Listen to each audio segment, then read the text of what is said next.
The Testament of Zebulun, the sixth son of Jacob and Leah. Chapter 6. A copy of the Testament of Zebulun, which he decreed for his sons in the 114th year of his life, 32 years after the death of Joseph. And he said to them, Listen to me, sons of Zebulun, heed the words of your father. I am Zebulun, a good gift to my parents, for when I was born my father prospered exceedingly in flocks and herds, when he got his share of them by means of spotted rods. Genesis 30, verse 31 to 43. I am not aware, my children, that I have sinned in all my days, except in my mind. Nor do I recall having committed a transgression, except what I did to Joseph in ignorance, because in a compact with my brothers I kept from telling my father what had been done, although I wept much in secret. I was afraid of my brothers because they had all agreed that if anyone disclosed the secret, he should be killed by a sword. Even when they wanted to kill him, I exhorted them with tears not to commit this Torahless act. Shimon and Gad came upon Joseph to kill him. Falling on his face, Joseph began to say to them, Have mercy on me, my brothers. Pity the deep feelings of Jacob, our father. Do not put your hands on me to pour out innocent blood, because I have not sinned against you. If I have sinned, discipline me as one train a child, but do not lay your hand on me for the sake of our father Jacob. As he was saying these words, I was moved to pity and began to weep. My courage grew weak, and all the substance of my inner being became faint within my soul. Joseph wept, and I with him. My heart pounded, the joints of my body shook, and I could not stand. And when he saw me crying with him, while the others were coming to kill him, he rushed behind me beseeching them. Reuben stood up and said, My brothers, let us not kill him, but let us throw him into one of those dry cisterns which our fathers dug, and in which there is to be found no water. Accordingly, the Most High prohibited any water from rising up in them, so that Joseph's preservation might be accomplished. And the Most High did this until the time when they sold him to the Ishmaelites. I had no share in the price received for Joseph, my children. But Shimon, Gad, and our other brothers accepted the money, bought shoes for themselves, their wives, and their children. Amos 2, verse 6. We will not use the money for eating, which is the price of our brother's blood, but we will trample it underfoot in response to his having said he would rule over us. Let us see what comes of his dreams. Accordingly, it is written in the book of the Torah of Moses that anyone who is unwilling to raise up posterity for his brother, his shoe should be removed, and one should spit in his face. Deuteronomy 25, verse 5 to 10. Joseph's brothers did not want their brother to live, and the Most High removed Joseph's shoe from them. For when they arrived in Egypt, their shoes were removed by Joseph's servants before the gate, and thus they did obeisance to Joseph in the manner of the Pharaoh. Not only did they do obeisance, but they were spit upon, prostrating themselves forthwith before him. And thus they were humiliated before the Egyptians. After that the Egyptians heard all the wicked things that we had done to Joseph. After they had thrown him into the pit, they sat down and began to eat. As for me, I tasted nothing for 2 days and 2 nights, being moved with compassion for Joseph. And Yehuda joined me in abstaining from food. He stayed near the cistern because he was afraid that Shimon and Gad might go out and kill Joseph. When they observed that I was not eating, they assigned me to guard him until he might be sold. He remained in the cistern 3 days and 3 nights, so that when he was sold, he was starving.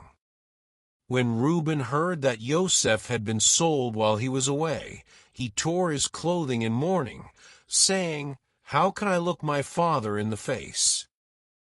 He took money and ran after the merchants, but found no one, since they had left the highway and had traveled by a shortcut through the region of the troglodytes. And Reuben ate no food that day. Then Dan came to him and said, "Do not weep, do not mourn, for I have found what we should say to our father Jacob. Let us kill a goat's kid and dip Joseph's coat in its blood. Then we shall say, 'Do you recognize whether this is your son's garment?'" For they had taken off from Joseph his father's coat when they were about to sell him, and put on him an old garment of a slave. Shimon had the garment and was unwilling to give it to him, preferring to cut it up with his sword, since he was burning with anger that he had not killed him. But we all rose in opposition to him and said, "If you don't give it up, we shall say you alone did this evil deed in Yasharal." So he gave it up, and they did as Dan had stated. Now, my children, I tell you to keep the Most High's commands, show mercy to your neighbor, have compassion on all, not only human beings, but to dumb animals.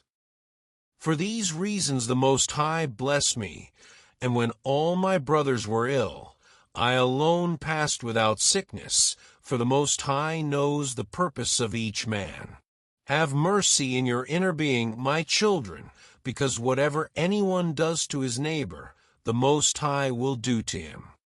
For the sons of my brothers were sickly and died on account of Joseph, because they did not act in mercy out of their inner compassion.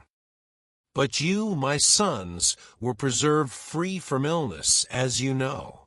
When I was in Canaan catching fish by the sea for our father, Jacob, many were drowned in the sea, but I survived unharmed.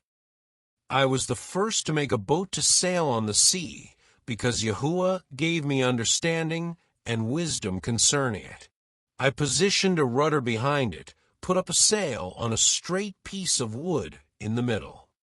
In it I sailed along the shores, catching fish for my father's household, until we went to Egypt. Being compassionate, I gave some of my catch to every stranger. If anyone were a traveler or sick or aged, I cooked the fish, prepared it well, and offered to each person according to his need, being either convivial or consoling. Therefore the Most High made my catch to be an abundance of fish, for whoever shares with his neighbor receives multifold from the Most High. I fished for 5 years, sharing with every person whom I saw, and sufficing for my father's household. Summers I fished, winters I tended the flock of my brothers. Now I will tell you what I did. I saw a man suffering from nakedness in the wintertime, and I had compassion on him. I stole a garment secretly from my own household and gave it to the man in difficulty. You, therefore, my children, on the basis of the Most High's caring for you, without discrimination be compassionate and merciful to all. Provide for every person with a kind heart. If at any time you do not have anything to give to the one who is in need, be compassionate and merciful in your inner self. For when my hand could not find the means for contributing to a needy person, I walked with him for 7 stades, weeping. My inner being was in torment with sympathy for him. You also, my children, have compassion toward every person with mercy, in order that the Most High may be compassionate and merciful to you. In the last days Elohim will send his compassion on the earth, and whenever he finds compassionate mercy, in that person he will dwell. To the extent that a man has compassion on his neighbor, to that extent the Most High has mercy on him. For when we went down into Egypt, Joseph did not hold a grudge against us. When he saw me, he was moved with compassion. Whomever you see, Do not harbor resentment, my children. Love one another, and do not calculate the wrong done by each to his brothers. This shatters unity, and scatters all kinship, and stirs up the soul. He who recalls evil receives neither compassion nor mercy. Pay heed to the streams. When they flow in the same channel, they carry along stones, wood, and sand, but if they are divided into many channels, the earth swallows them, and they become unproductive. And you shall be thus if you are divided. Do not be divided into two heads, because everything the Most High has made has a single head. He provides 2 shoulders, 2 hands, 2 feet, but all members obey one head. Ephesians 5 verse 23-32. In the writing of the fathers, I came to know that in the last days you shall defect from the Most High, and you shall be divided in Yasharal, and you shall follow after 2 kings. You shall commit every abomination and worship every idol. Your enemies will take you captive, and you shall reside among the Gentiles or heathen with all sorts of sickness and tribulation and oppression of soul. And thereafter you will remember the Most High and repent, and he will turn you around because he is merciful and compassionate. He does not bring a charge at wickedness against the sons of men, since they are flesh, and the ruach or spirit of deceit lead them astray in all their actions. Ephesians 6 verse 12. And thereafter the Most High himself will arise upon you, the light of righteousness, with healing and compassion in his wings. He will liberate every captive of the sons of men from Beliar or Satan, and every ruach of error will be trampled down. He will turn all nations to being zealous for him.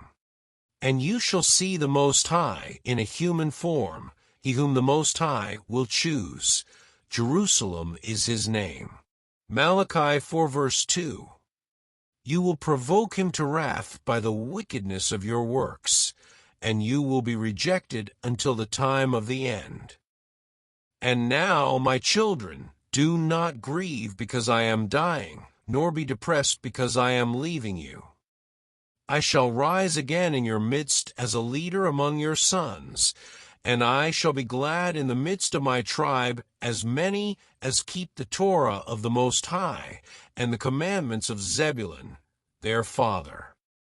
But the Most High shall bring down fire on the impious, and will destroy them to all generations. I am now hurrying to my rest like my fathers. But you fear or reverence the Most High, your Elohim, with all your strength all the days of your life. When he had said this, he fell into a beautiful sleep, and his sons placed him in a coffin. Later they carried him up to Hebron and buried him with his fathers.